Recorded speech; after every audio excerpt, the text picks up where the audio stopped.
Welcome back, pilots. I have a new glider this year. It's a JS3 RES self-launching electric motor glider. It's made by Yonkers Sailplanes in South Africa. It has a 40 kilowatt electric motor that rises up out of the fuselage and two 55-pound lithium-ion batteries that can supply a total of 20 kilowatt hours. It's a self-launching motor glider, so that means it can take off without the need of a tow plane or a winch.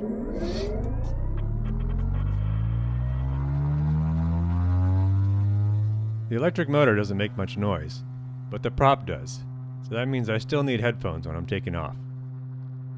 This was my first ever self-launch in Hollister, California. The throttle is controlled by a little knob on the instrument panel. That's all you really need. So why did I choose this glider? Well, the electric propulsion system was a big reason. Not only does the motor allow me to launch wherever I want, but it'll also help me get home if I'm unable to find the lift I need.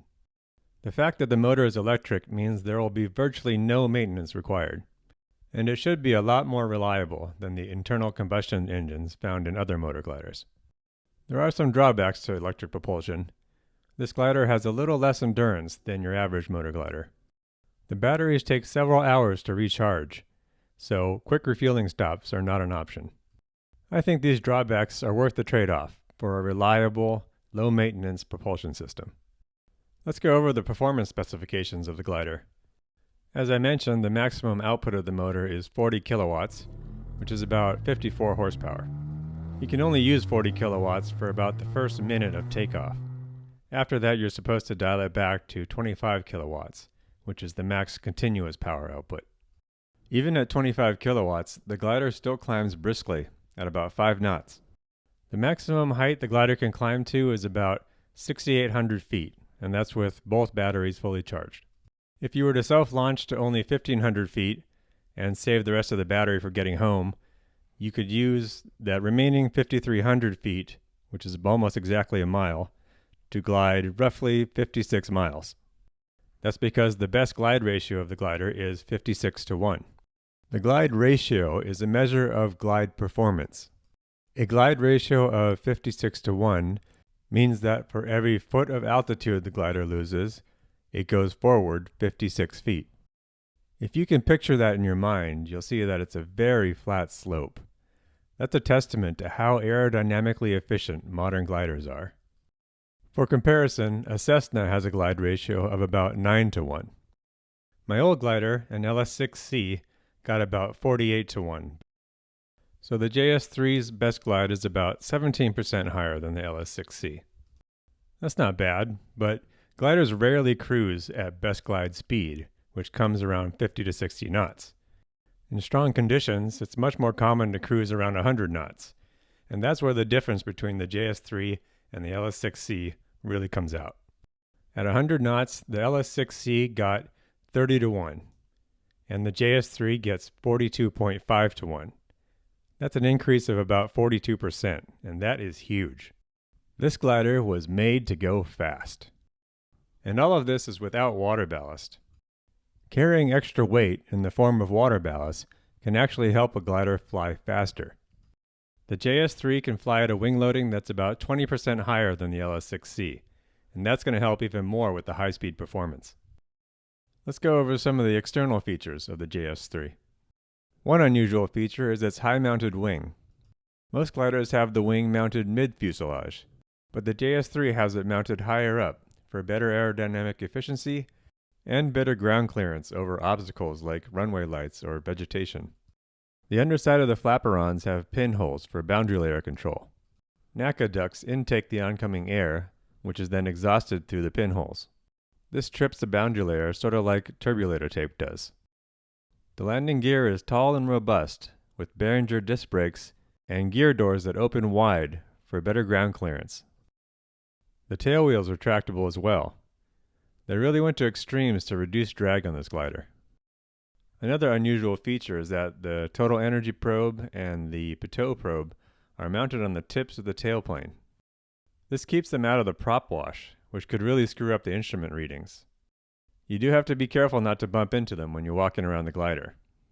I usually wait to put them on until right before takeoff.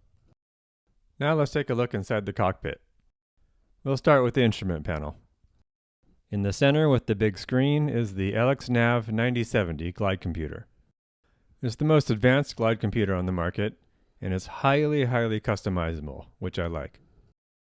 As usual, it's paired with the V8 Vario, which is the instrument that makes all the beeping in my videos. It tells you when you're in a thermal and you're going up. Next we have the DCU, which is the instrument that controls the motor. The little black knob on the left is the throttle, and the display has all kinds of data like prop RPM, motor temperature, and battery temperature. The motor is raised and lowered with the toggle switch on the left. When you press up, the motor raises automatically and is ready to go within seconds. The switch with the big red cover is the master motor switch. It can instantly shut down the motor system if there's a problem.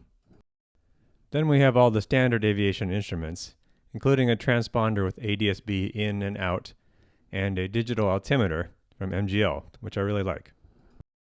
I had one blank instrument cutout left, so I put a RAM mount there for my phone.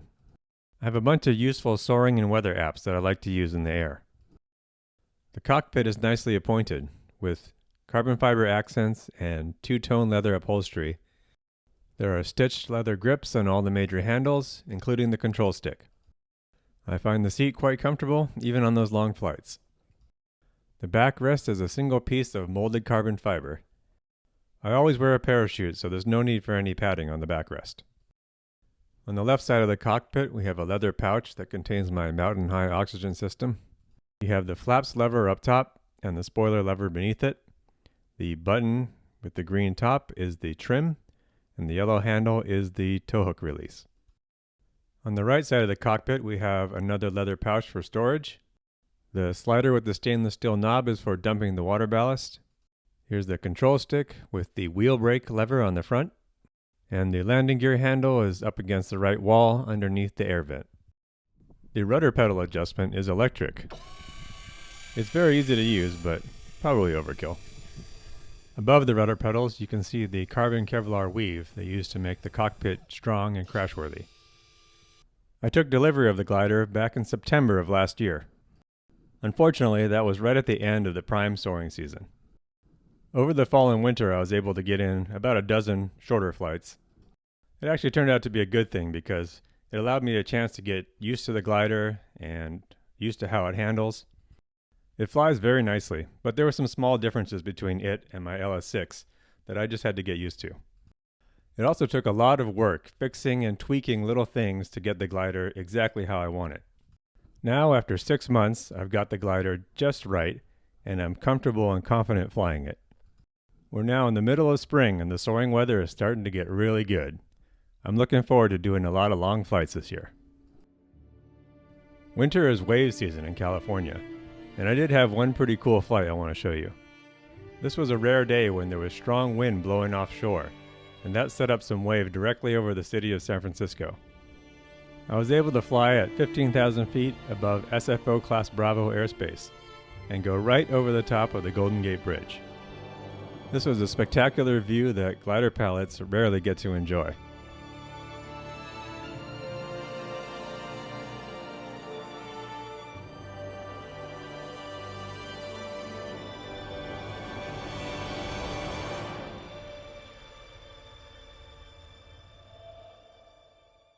I've got a new camera mount that goes on the nose of the glider.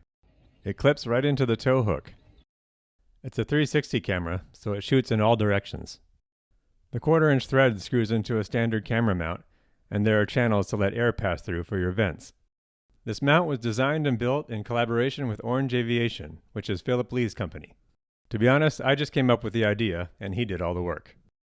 If you'd be interested in buying one, let us know in the comments. I'm sure many of you are wondering, how much does a dream machine like this cost? It depends a lot on the options you choose, and there are many options. The final price, including the trailer, is going to be in the low 6 figures. If you're looking to get into gliders, don't be discouraged. A decent starter glider can be had for about $20,000. I am very fortunate to be able to own a glider like this. It's really a dream come true for me. Thanks for watching, and stay tuned for more videos with my new JS3 RES.